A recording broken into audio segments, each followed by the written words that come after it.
So we will start with chapter 13 today. Aparna, would you like to read?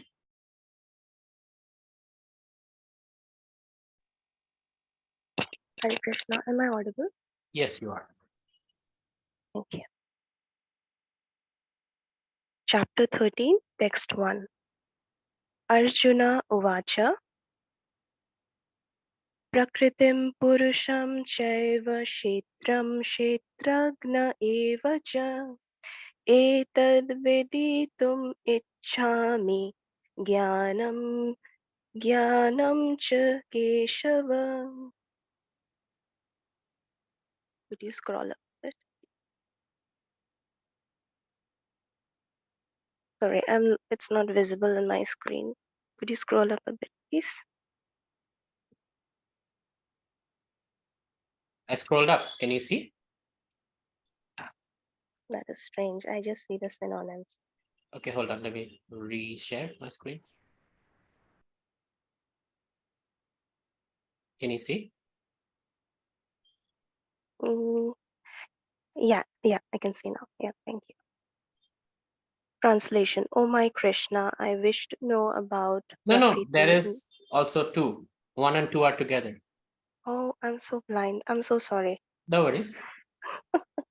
It's early morning. Okay. Arjuna Uvacha Prakritim Purusham Chaiva Kshetram Kshetragna Eva Cha Etad Veditum Ichhami Jnanam Jnanam Cha Keshava. Shri Bhagavan Uvacha Idam Shariram Kauntaya Kshetram Iti Abhityate Etadyo Veti Tam Prahuhu Kshetragna Iti Tadvidaha. Translation. Arjuna said, O my dear Krishna, I wish to know about Prakriti, nature, Purusha, the enjoyer, and the field, the knower of the field, and of knowledge, and the object of knowledge. The Supreme Personality of Godhead said, This body, O son of Kunti, is called the field, and one who knows this body is called the knower of the field. Thank you very much. So, as we were in Vrindavan, Guru Maharaj actually mentioned something about this verse. As he was driving through, and we were all driving through a lot of farmland, he had a kind of realization that in Bhagavad Gita, especially this verse and many verses refer to the field, refer to the land, and things like that. And that's because we are coming from an agrarian economy. And in agrarian economy, that's kind of the context on which we speak. So everybody has their piece of land, which is marked by some way or form. There's boundary with some way or form. And everybody knows there's a knower of the field. There's a field, and there's a knower of the field. That this is my field, that is my neighbor's field. And there's a difference between the two, the field and the knower of the field. So similarly, Krishna is explaining this body being the field. Just give me 1 second. Let me put my phone on airplane mode. This body is the field, and we, the soul, is the knower of the field. So if you see the Sanskrit, it's a very nuanced word that says Jnanam Geyam Cha Keshava. So Jnanam is the knowledge, and Gneyam is one who knows that knowledge, right? Kshetram, Kshetragya. So Kshetra, the field, and one who knows about the field. Those two are two different things. The Supreme Personality of Godhead said, the body, O son of Kunti, is called the field. And who knows this body is called the knower of the field. Arjuna was inquisitive about Prakriti, nature, Purusha, Kshetra, Kshetragya, and knowledge, and the object of knowledge. When he inquired about all these, Krishna said that this body is called the field, And then one who knows the body is the knower of the field. This body is a field of activity for the conditioned soul. The conditioned soul is entrapped in material existence and he attempts to lord it over material nature. And so, according to his capacity to dominate material nature, he gets a field of activity. That field of activity is the body. And what is the body? The body is made up of senses. The conditioned soul wants to enjoy sense gratification, and according to his capacity to enjoy sense gratification, he is offered a body or field of activity. Therefore, the body is called kshetra, or the field of activity for the conditioned soul. Now, the person who should not identify, now, the person or the knower of the field who should not identify himself with the body is called kshetragya, the knower of the field. It is not very difficult to understand the difference between the field and its knower, the body and the knower of the body. Any person can consider that from childhood to old age, he undergoes so many changes of the body, and yet is still one person remaining. I'll pause here. This is very important to understand, especially those of us who have crossed the age of 45, 50. If we look at ourselves, the childlike person that we used to be as a 5-year-old is still there.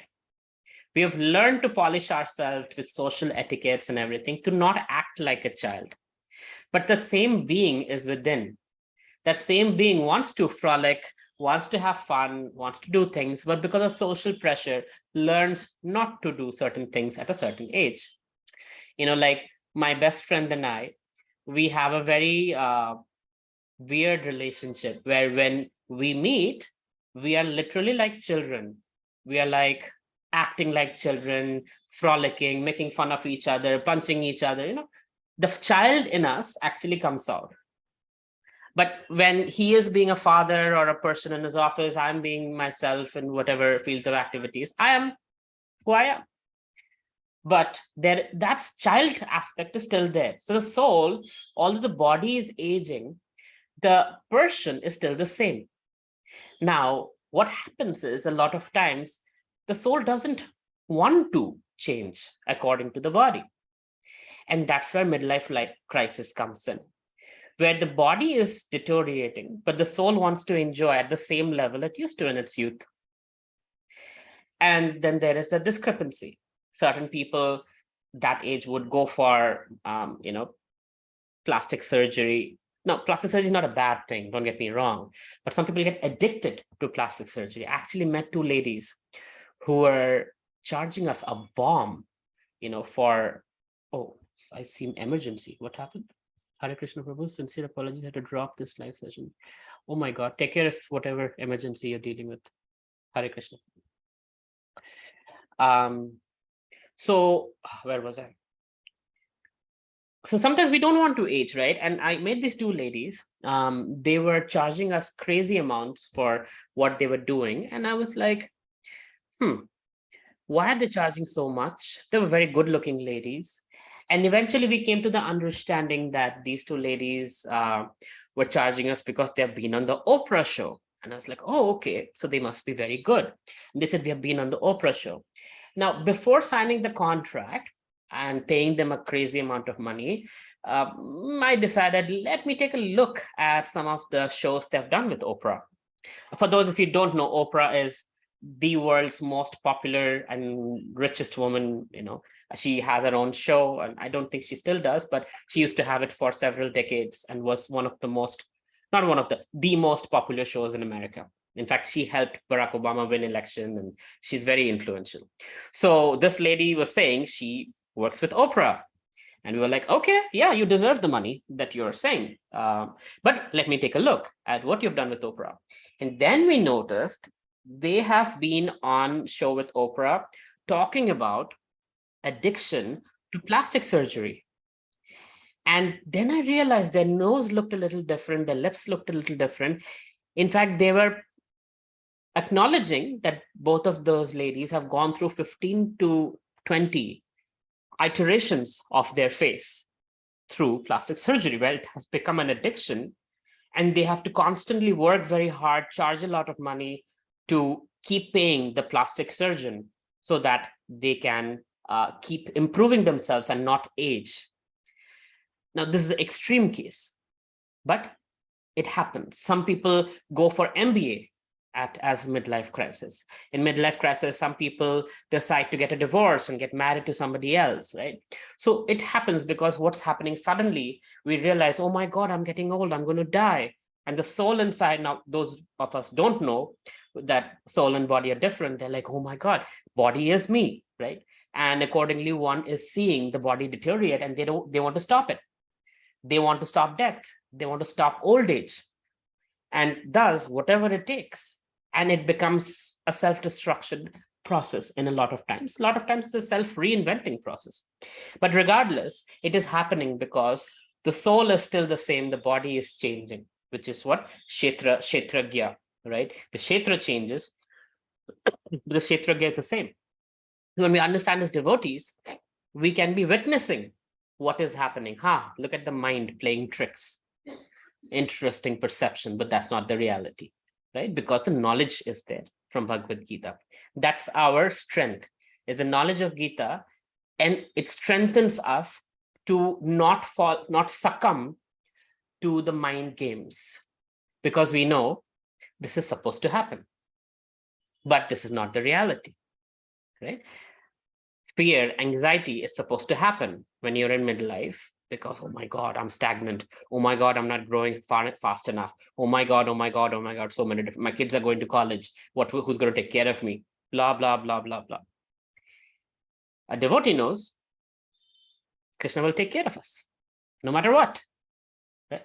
I was having a conversation with my spiritual master, and I was telling him, there is a fear that if I don't get married, apparently there'll be no one to take care of me, my old age, this, that. And he was like, that's not a fear you should worry about. Krishna will take care of you somehow or other, and give me so many examples one after another. And it's like, that is not even a consideration. Don't even worry about that, right? In fact, even if you marry, what's the guarantee that you'll be taken care of by the people you love? What's the guarantee they will be there when you're leaving your body, right? And that's true. That's so true. In fact, so many people have children who don't take care of the parents. There were so many people who are married and their spouses don't take care of them. So yeah. But mind, what happens? It nibbles and it's like, this is going to happen. You're going to suffer and all that. And we're like, oh my God, what's going to happen? But for a devotee, it's like, Krishna is there. And when we forget Krishna is there, we ask a devotee who reminds us Krishna is there. Don't worry. You'll be taken care of. Somehow or other, you'll be taken care of. You all want to hear a story about Jananda Prabhu? I guess most of you know the story. Please, Prabhuji. Okay. There was this amazing devotee in ISKCON named Jananda Prabhu. He used to build, so he's a mechanical engineer, and he was the president of the San Francisco Temple, if I can remember correctly. He was the oldest among the hippies. He was 25 years old, so considered very old, very senior. So he would drive cabs at night, and with that money, he would run the temple. He would be doing the garbage. He'd be cleaning the bathrooms. He'd be doing everything for the temple. And when first Rath Yatra happened in San Francisco, he was the one who built the chariots, massive 30 feet, chariots that could go through ups and downs of San Francisco roads. But San Francisco is like a hilly place, right? So it's like down, up. You have to kind of, like an umbrella, you have to pull down the canopy of the chariot. All of those mechanisms have to be done, which doesn't have to happen in Jagannath Puri, because Jagannath, But here it's so he built all of that so that it doesn't, hurt the wires that are going and everything. Then came, he became famous, and then New York Rath Yatra was happening, and then he was there in New York building the chariots for Jagannath. And one day, one devotee saw him. He had he was going back to his room, and he was shirtless, and there were boils under his arms, and he was, struggling he was crawling on all four back to his room. And some devotee asked, "What happened, Prabhu? Are you okay?" He's like, yeah, I'm fine. It's like, no, it doesn't look like you're fine. What are those tumors? And they found out he had last stage cancer, and he didn't tell anyone. He was just serving. And I'll pause the story there. And he eventually passed away at a in his early, I think when he was 29 or 30 years old, he passed away. Now, fast forward 20, 25 years later, there is this lady in a hospice. Hospice is basically where people go to prepare for death, right? And in the Western world, there is this hospice, just like a baby has an incubator, that premature babies are taken care of in the incubator with the right temperature and everything. So hospice care is for basically people who are going to die soon. They're taken care of with the right medication, right temperature, make their passing away as comfortable as possible. So there was this elderly lady who was passing away, and the nurse who was taking care of her, she decided to call the old lady's family and said, hey, tomorrow's a weekend, you guys should come, because I don't think she's going to survive beyond tomorrow. She's at her last stage. So, but the elderly lady wanted this nurse to be there when she's leaving her body. So this lady didn't have duty on the weekend, but she still came because the elderly lady asked. But because she was not on duty, she didn't come in the clothes of a nurse. She came as a devotee. She was a devotee. She wore sari, tilak, everything. And these ladies' relatives were all over, and they were looking at this nurse in a weird way, like, wow, sari, tilak. And one lady walked up to her and said, are you a Hare Krishna? She said, yes. Said, have you heard of Jayananda? Said, yeah, who Jayananda? Like the Jayananda in the Hare Krishna movement, that famous person. Like, oh, of course, who doesn't know Jayananda Prabhu? And she said, well, come, this elderly lady that you've been taking care of, she is related to him. It's like, oh, really? So this lady walks over, and the elderly lady in her faint voice is saying, my son had promised me that when my time comes, that he's dying early. So when my time comes, Krishna will send someone to take care of me. And you took care of me so nicely. Thank you very much. I didn't know you're a devotee till now. Now that I see the tilak and everything, I understand you're a devotee. And my son's words have come true. Krishna truly has sent you, and you've taken such nice care. Thank you very much. It's a very heart-touching story, and it's also valid proof that Krishna takes care. So the mind makes us think, oh, what's going to happen? But Krishna takes care. So the Kshetragya, the knower of the field, should be Krishna conscious, or when they're Krishna conscious, then these fears and other things go away. They know the field will change. Some years good crop, some years not so good crop, but eventually the field will change. Eventually the field won't exist, but the Kshetragya always exists. And there are two Kshetragyas. One is us, one is Paramatma, right? We know what's in the body somewhat, but Paramatma know even more, right? How to digest the food, the heartbeats, 1 million neurons, 2 million neurons, taking in all these sensory inputs and processing that in this tiny brain of ours. How is that possible? 2 million inputs every nanosecond is coming in and is being processed, and there is no problem, no haziness, no out of focus, because Super Soul is empowering that processing power, right? There's a supercomputer within us, a Super Soul, Paramatma. So he knows more about the Kshetra. He's a bigger Kshetragya than us. So there is obviously the Kshetragya, the human, the soul, but then there is the Kshetragya, the real Kshetragya is the Lord. And when we connect with the Supreme Lord, then we know how to use this body, how to preserve this body, and how to do what we are meant to do, right? The hand is meant to take the food to the mouth, not to the nose, not to the ears, but to the mouth. When we know that, we can nourish ourselves. Similarly, when we know what to do with this body, when it's alive, then we know, we are nourished. So this body is meant for serving Krishna, right? And serving Krishna doesn't mean just deity worship. Serving Krishna also means serving his devotees, serving his created beings, So, when we hug a devotee or hug anyone, when we are serving prasad, when we are opening the door for somebody, this is all service. We're using this body in service to humanity, in service to humanity with Krishna consciousness. not service to humanity just for the sake of humanity, because that could be atheistic also. Many people are humanist. They don't believe in God. They believe in serving humanity, and they'll hurt the plants, they'll hurt nature, they'll hurt the animals, right? So humanity with Krishna consciousness. Animals and plants serving with Krishna consciousness. Serving nature with Krishna consciousness. Why? Because this all belongs to Krishna, so I take care of it. So this body can be well utilized when we, Atma and Paramatma, the two knowers of the field, are in sync, right? And a life's purpose is fulfilled. No more birth. Punarjanma na vidyate. I'll pause here and see if there is any discussion or questions or realizations you want to share.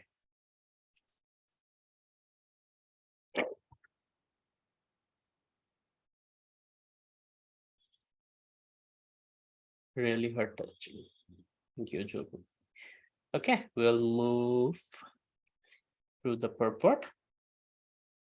A living conditioned soul can thus understand that he is different from the body. It is described in the beginning, Dehi Nosmin, that the living entity is within the body, and the body is changing from childhood to boyhood, and from boyhood to youth, from youth to old age. And the person who owns the body knows that the body is changing. The owner is distinctly Kshetragya. Sometimes we think, I'm happy, I'm man, I'm woman, I'm a dog, I'm a cat. These are the bodily designations of the knower, but the knower is different from the body. I am a man, or I have a body of a man, right? There's a little bit of a difference. Although we may use, one time Srila Prabhupada went to a high school now, not high school, it was middle school probably, kids, small kids. And how to make Krishna consciousness relevant for them. So Srila Prabhupada said, okay, not middle school, it must be like even lower than that, kindergarten or something. So he said, okay, point to your nose. And everybody pointed to their nose. Prabhupada said, point to your eyes. They pointed to their eyes. He said, point to your ears. Pointed to their ears. Prabhupada said, now point to yourself. And they all took and pointed to themselves. Prabhupada said, but that's your chest. Where are you? They all looked puzzled, like, huh? The Prabhupada said, that's your chest. Where are you? Point to yourself. Who are you? This is just your body. And they were a little puzzled. And eventually they're like, huh, So Prabhupada let them kind of sink in the difference that, yeah, this is my eyes, ears, nose, chest, legs, hands, whatever else. But that's my body. Where am I? I'm different from this body. This body is mine, but I'm distinctly different from this body. Pradeep Prabhu, you had some questions regarding this, right? Yes. Actually, who am I is the most difficult question. Why is it difficult? Although you say that we are part of Krishna, okay, that is fine. I'm not saying it. Krishna is saying it. Mamai Vamsa Jiva Loki Jiva Bhuta Sanatana. That Okay. you're my amsa, you're my part. Yes, I believe in that.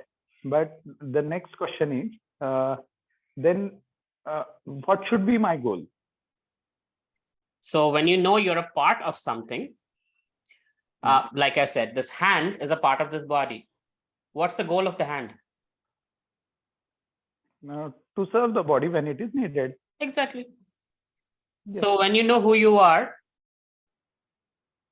you're part of God. So your role is to serve the Lord. How do you serve the Lord? That's where Vaishnava guidance comes in. According to your psychophysical nature. That's why people used to go to Gurukul. Why? Because a guru would see the child growing up, understand their psychophysical nature, and accordingly say, hey, you would be more successful in this kind of a occupational duty, or you'd be happy in this kind of occupational duty. And accordingly, their occupation would be chosen for them.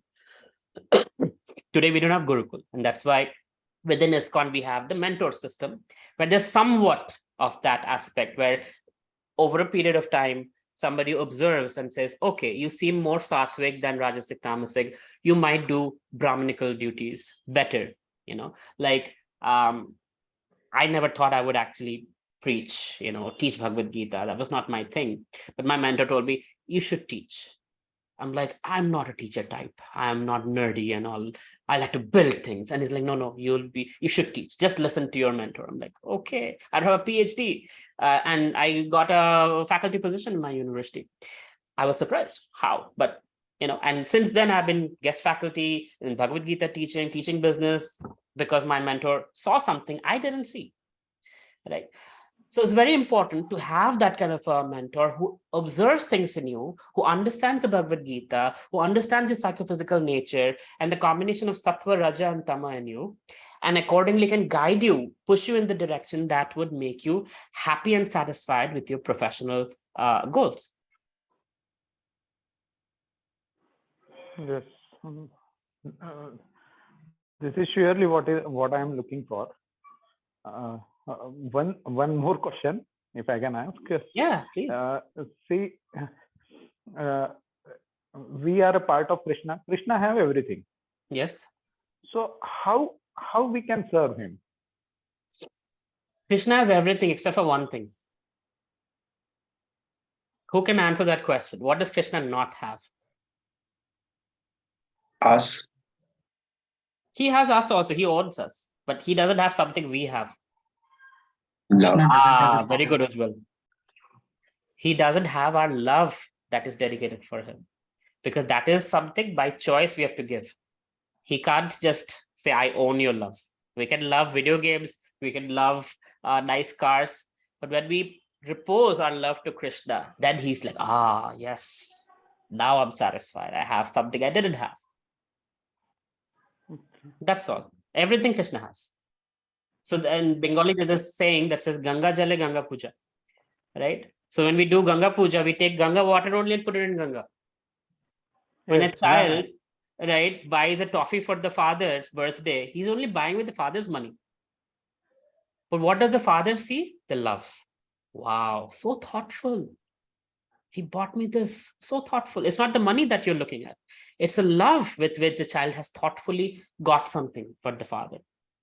That's what Krishna sees. Oh, it's not the child dowel, and the paneer and all that. Krishna doesn't have all. He has the best. Mother Yashoda, Radharani is cooking for him. But when we offer, oh, look at that, so much love. That's why in chapter 9, text 26, when he says Patram, Pushpam, Phalam, Toyam, what you can offer him, he says little leaf, little flower, little water, but with love, love, love. 3 times he says. Bhaktiya, bhaktiya, bhaktiya. With bhakti, if you offer, I'm fully satisfied. Does that answer your question? Okay. Yes, surely. Okay. Any follow-ups? Anybody else has any other questions? Okay, moving on.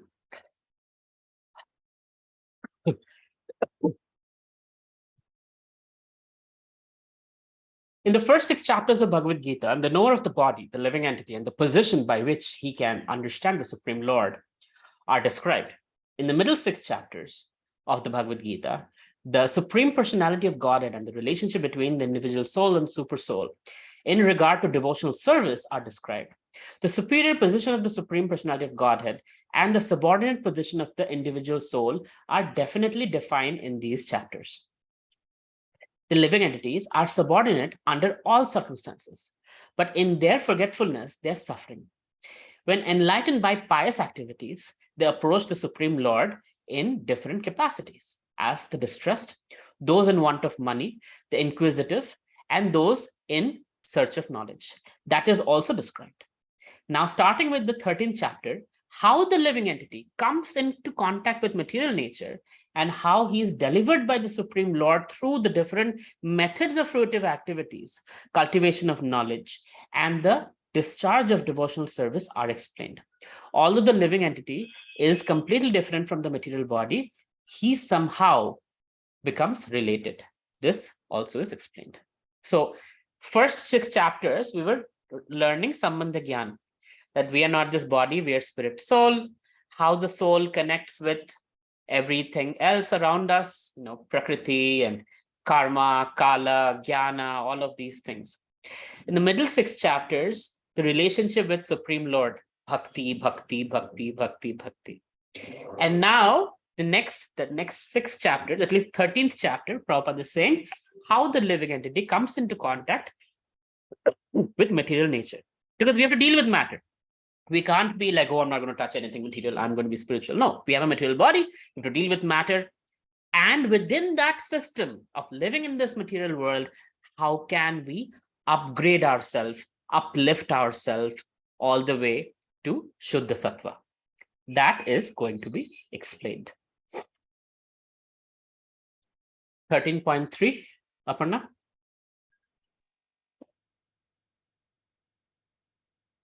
Chapter 13, text 3. Kshetragnam chapi mam vidi sarvashetreshu bharata kshetranyo jnanam yattaj jnanam matam mama. Translation. O son of Bharata, you should understand that I am also the knower in all bodies, and to understand this body and its knower is called knowledge. That is my opinion. So like I was saying, there are 2 knowers. One is us. Number 2 is Krishna as Paramatma.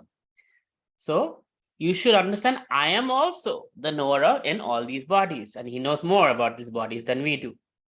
And to understand this body and its knower is called knowledge. Very beautiful definition of knowledge. What is knowledge? To know the Kshetra and the Kshetragya.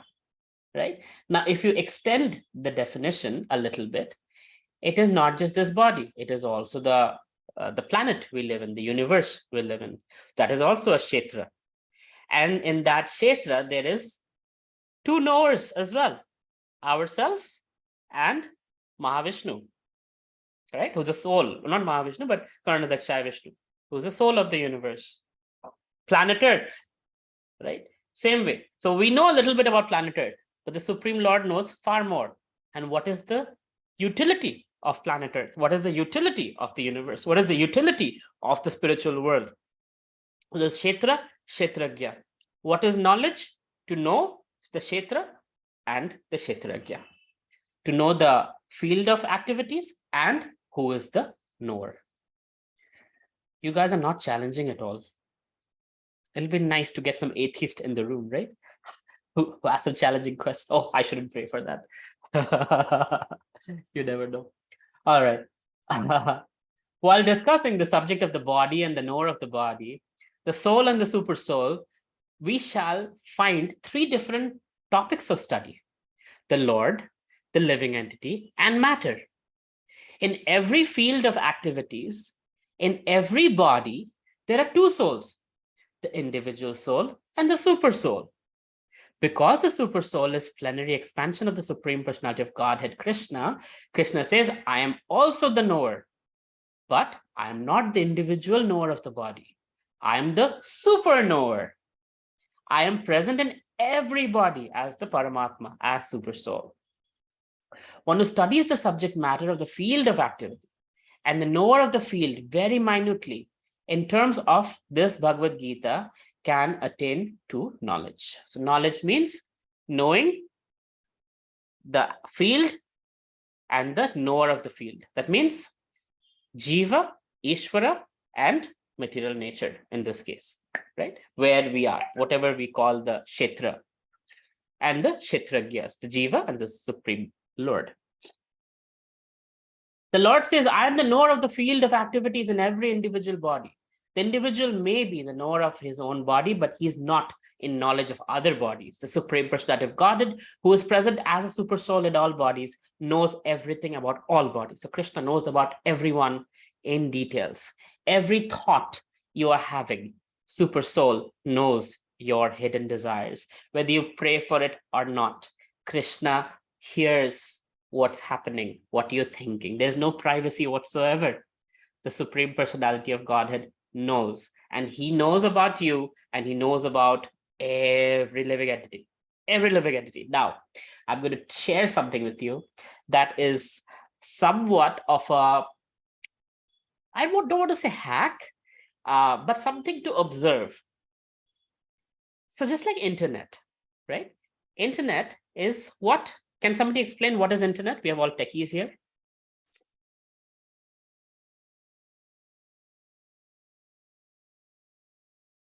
Wow. All these computer science people, nobody knows what's... Ujjwal, can you unmute yourself and say, you all say the right things. I just don't get to hear your voice. Yeah, so basically, thank you firstly. So internet means yeah, network of things. I was Network of computers. yes, Smart CPUs that are interconnected through a certain medium, whether it's wires, whether it's through other media, but it's connected devices. That's what the internet is. Now, if we look at us, Super Soul is in this heart, in that heart, in that heart, in this heart, everywhere. So that's a big network. And in ISKCON, we have a saying that says Super Soul connection. There's so many times it happens. You're thinking about someone and that person calls you. Or you're thinking about that person and you see something, a message or a text or something that comes. Super Soul connection. Super Soul knows your desire, and he's also in somebody else's heart, reminding them, like, hey, call this person.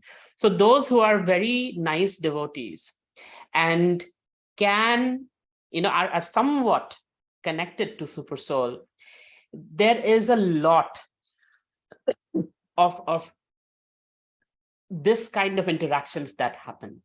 There was one Janmashtami, my spiritual master, His Holiness Rompa Swami Maharaj, in Chicago temple, there is midnight arti. I don't know why in India nobody does it, but in Chicago temple, right before Krishna's birth, they're dressed up like anything. Shishi Kishore Kishori, Gaurnita, Jagannath, Baladev, Subhadra, and there is amazing arati that happens, and it's just to behold. And my Guru Maharaj was doing an arati, and somehow Super Soul connection, Krishna within the heart, told him, you should call Mother Malati. Malati Devi is one of Srila Prabhupada's disciples and a god brother of my spiritual master. So he was doing the arati, and this voice just kept saying, call Mother Malati, call Mother Malati. And he's a sannyasi. He can't call a woman at the middle of the night. It's not proper. So as soon as he woke up early in the morning, 4 o'clock or so, he made some phone calls and found out that she actually is in trouble. She had some accident or fall. She fell down from somewhere and she needed help. There was nobody to help her. Immediately, Maharaj called people up, got them there, and she was taken and given medical, attention and everything else. How do you explain that? And there are many times this happens. There are many times it happens to many of us. I know, many times I've called many of you and you're like, oh my God, Prabhuji, just thinking of you. And, your message came in or saw your video or got your call from you or something of that sort. I didn't know. Like one time I was doing Gaur Aarti and this person's name kept on popping up. I called him up and I said, hey, I don't know why, but your name kept popping up. And he said, oh, today's my birthday. I'm like, oh, happy birthday. How nice. Right. So Super Soul connection, it's like a big internet. Krishna is in everyone's heart. And if you connect, if you can hear Super Soul, if you can purify yourself where the mind's chattering and Super Soul's voice can be separately identified with proper chanting Hare Krishna Mahamantra, you will be amazed what kind of insights you can get into this world. That was just a side topic I want to, I'm sure I've shared with you already, but it's something I still find very amazing, that, most people call it intuition or this and that, but it's actually Super Soul. In fact, a lot of these birds you see migrating hundreds and hundreds of kilometers from North Pole to South Pole, from one continent to another continent. Who's guiding them? Now, you ask a scientist, they'll come up with all kinds of...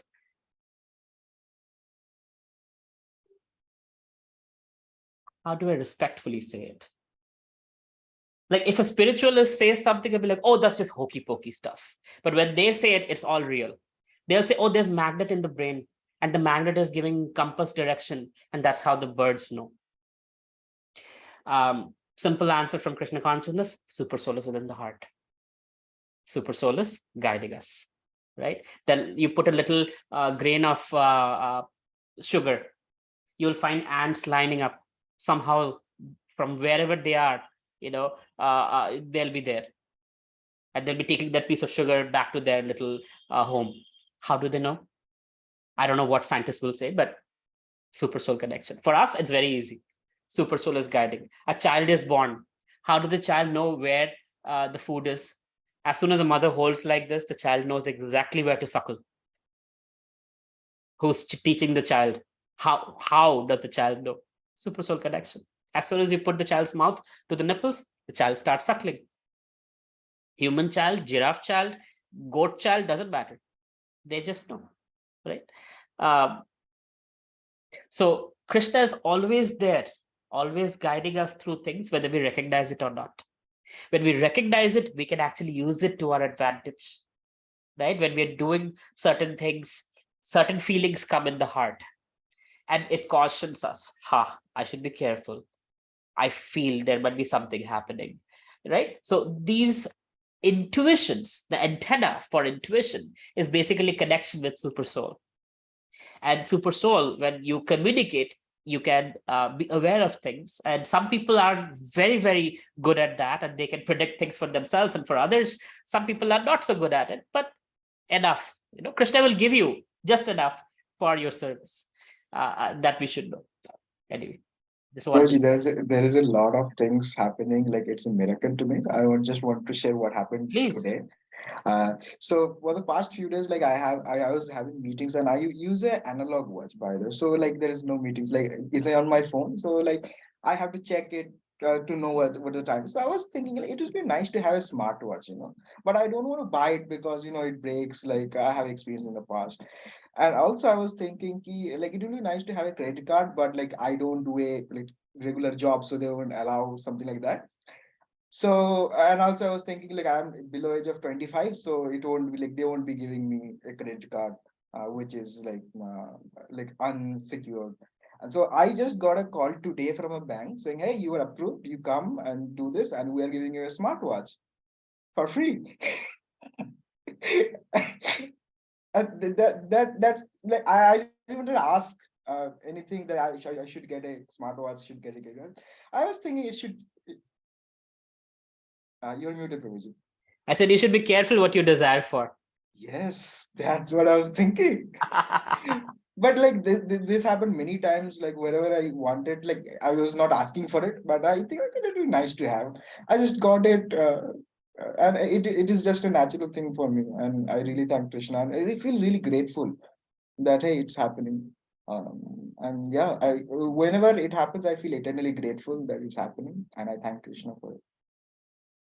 Great. Thank you for sharing that.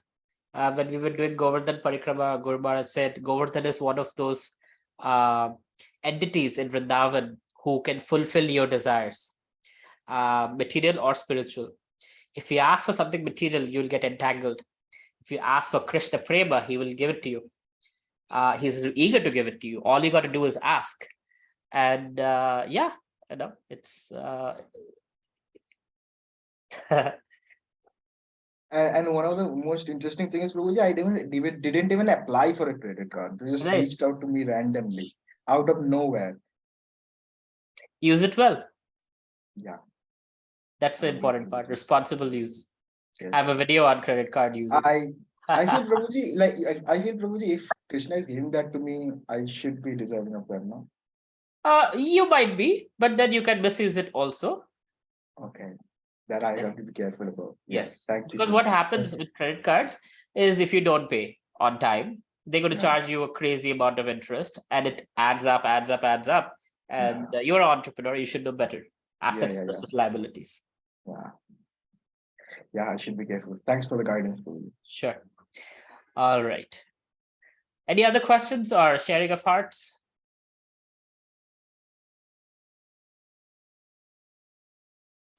Okay, moving on. The body consists of the senses. The Supreme Lord is Rishikesha, which means the controller of the senses. He's the original controller of the senses, just as the king is the original controller of the activities of the state. The citizens are secondary controllers. The Lord says, I am the knower.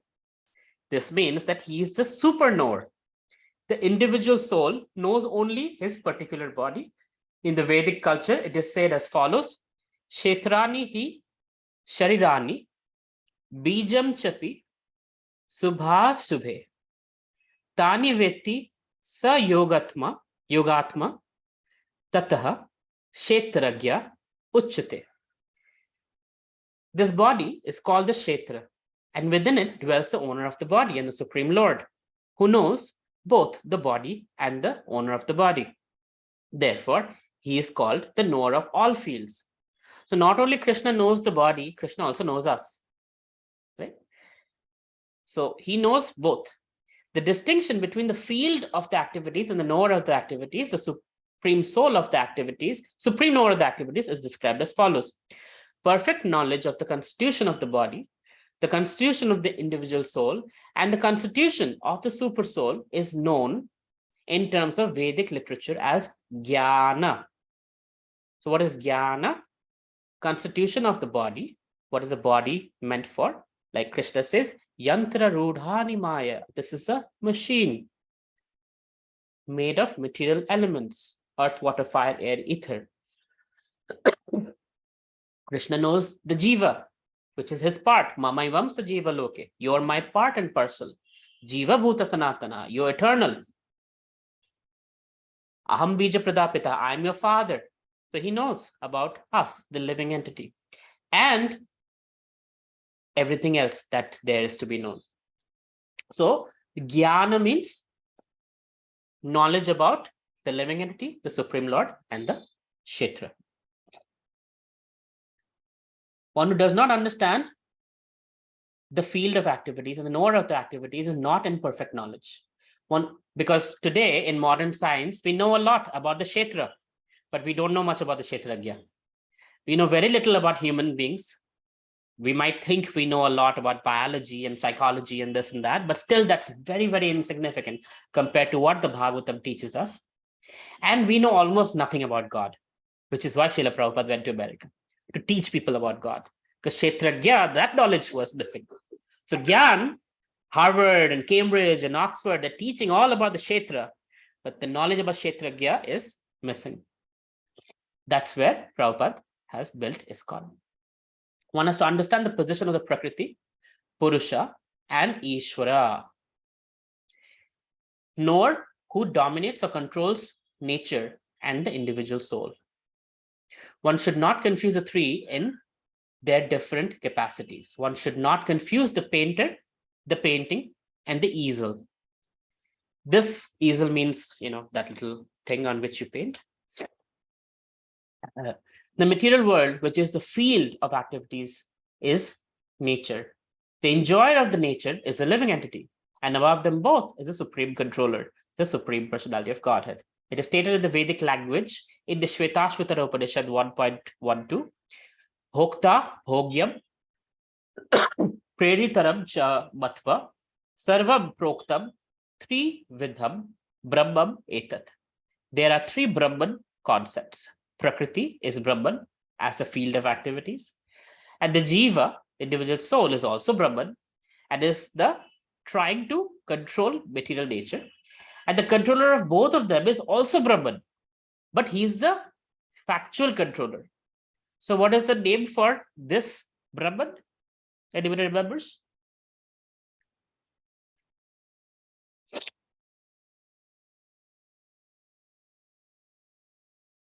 Everything is spiritual. Brahman means spiritual. Jiva is spiritual. God is spiritual. Activities, Kshetra is also spiritual in one sense. All of them are Brahman, but there's a difference between God and all three. There's Parabrahman, right? Because Mayavadis try to use this and say, Aham Brahmasmi, I am spiritual. Yes, that is true, but that doesn't mean I am God. Parabrahman is different. Parabrahman is supremely spiritual, supreme controller. Ishvara, Parama, Krishna. Satchidananda Vigraha, Anadiradir Govinda, the Sarvakarana Karana. So, Ishvara, Parama, Krishna. So, Parabrahman is God. In this chapter, it will also be explained that out of the two doors, one is fallible, the other one is infallible. We are fallible, Krishna is infallible. One is superior, other one is subordinate. One who understands the two knowers of the field to be one and the same contradicts the Supreme Personality of Godhead, who states here very clearly, I am also the knower of the field of activity. So it's different. God and individual jiva are not the same. Krishna is saying, I am also. It means he's separate from the individual living entity. One who understands the rope to be a serpent is not in knowledge. There are different kinds of bodies and there are different odors of the bodies. Because each individual soul has its individual capacity for lording it over material nature. There are different bodies, but the Supreme also is present in them as a controller. The word cha is significant, for it indicates the total number of bodies. That is the opinion of Srila Baladev Vidyabhushan. Krishna is the super soul present in each and every body apart from the individual soul. Krishna explicitly says here that the real knowledge is to know that the super soul is the controller of both the field of activities and the finite enjoyer, which is us.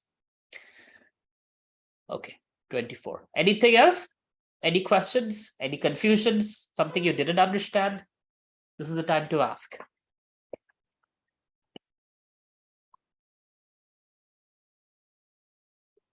Okay, moving on. 13.4, Aparna? Or anybody Chapter else 13. wants to read? If you're more than welcome. Sure, I can try reading. Please. tat kshetram yach cha yadrak cha yad vikari yatascha yat sa cha yo yat prabhavascha tat samasena me shrinu. Translation.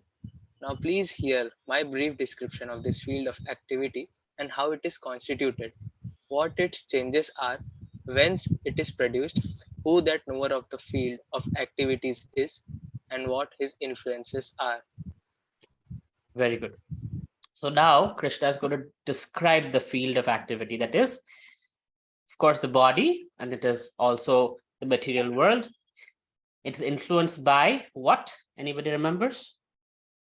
What is the field of activity influenced by? 3 modes of movement. Very good. Why you not confident? No, my voice is like, it sounded like that. I'm confident. Okay, good. Yes. 3 modes of material nature.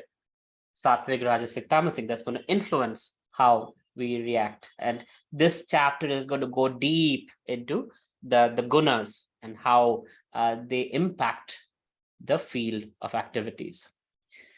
So the Lord is describing the field of activities and the knower of the field of activities in the constitutional position.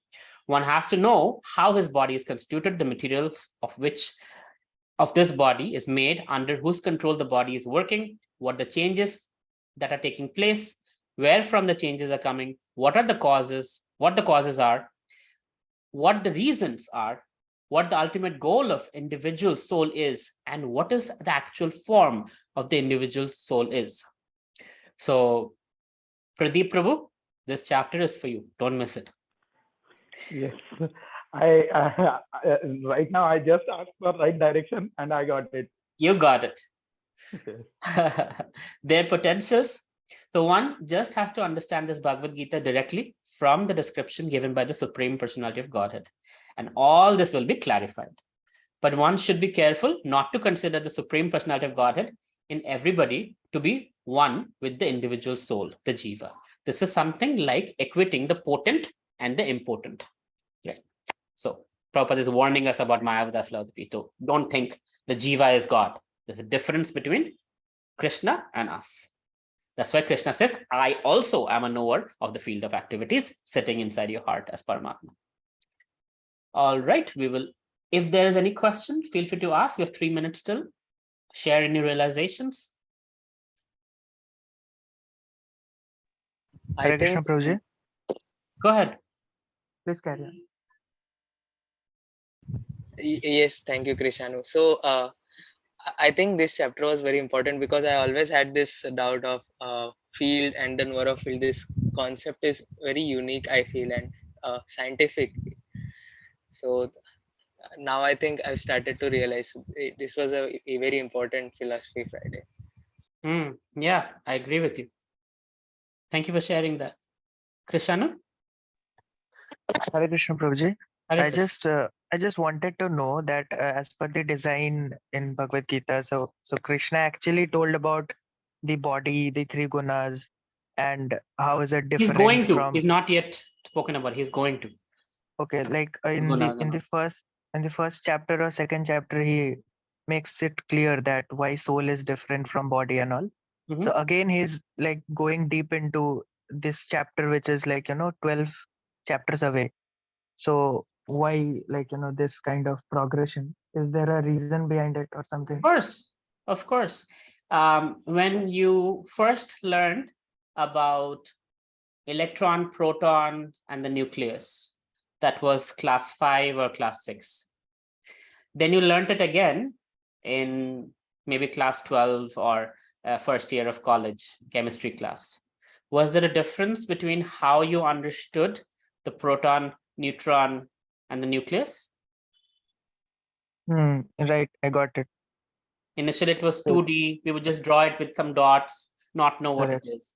But then we know there are subshells, how there's wave particle duality, so much Mm-hmm. more depth into it.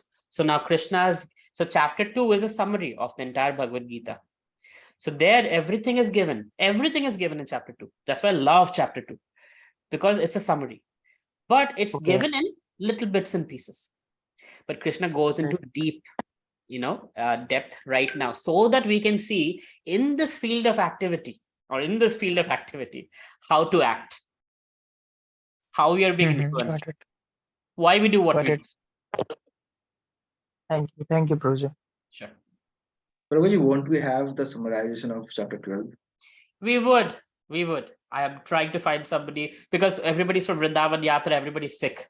So I'm trying to find somebody who would be willing to do it, maybe next week or week after. Yes, Shan, go ahead. Prabhuji, I have just one question. Just need to understand that if we are a part and parcel of Krishna, then why it is there is a difference between God and the Nara? God and us. Yes. Okay. So you've seen bonfires? Yes. Okay. There's a big fire, and then there are Mm-hmm. these sparks that come out of the fire. Have you noticed? Yes. Yes. So the spark has a quality of fire. Yes. Blazing fire also has a quality of fire. Quality Okay. is the same. Both are emitting light and heat. But the difference is in quantity. The moment the spark goes out of the fire, it is only lighting for a few seconds, then it becomes ash, over. When it's back in the fire, it's fire. So we are divine, just like Krishna, Sat Chit Ananda. But Krishna is supremely, infinitely Satchidananda. Sat means eternal. Chit means cognizant. Ananda means blissful. We are cognizant of this body. Maybe our neighbors, maybe our family. Krishna is cognizant of everyone, all living entities, all in the universe, in the creation, not universe. Chit, we are conscious.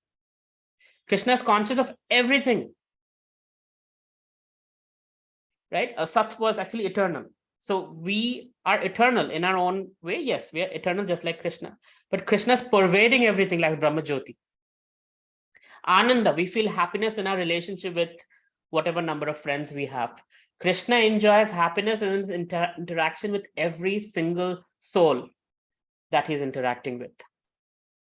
So in Krishna's case, everything is infinitely more enjoyable, infinitely more conscious, infinitely, and we are infinitesimally small. So quality, spark is there. It's the same in quality. Quantity, we are different. But sir, when it comes to the miscreants, for example, the killers of human beings, or maybe who are in rajasic or tamasic personalities So that's a rajasic material and tamasic side. level. That's not the soul, right? The soul is Okay. within the conscious being. That's it. Now, how the software is working, the mind is working, how the hardware is working based on the software That is influenced, and we will learn in chapter 13 how that is being influenced. But the soul, when it's in pure state, it only knows one thing, that is service to God. When the soul is in this form, that is hidden, and that's the contamination. That's why we call conditioned souls. We are conditioned in material things, and we are like, this is me, I'm this body, and everything around me is mine, and I should act in this way, I should do this, and those people are bad from that religion, those people are bad from that skin color, and I'm going to kill them, and I'm going to hurt them, and I'm going to help them, whatever that. It's all ignorance, good and bad, all part of the material ignorance. And that's why Gyan means to know the Supreme Lord, the living entity, and the field of activities. Okay, understood. Thank you, Prabhuji. Hare Krishna. Anything Hare else? Krishna. No, thank you. All right. Thank you very much. Srila Prabhupada ki jai, Srimad Bhagavad Gita ki jai. Hare Krishna, everyone. Have a good night. Hare Krishna.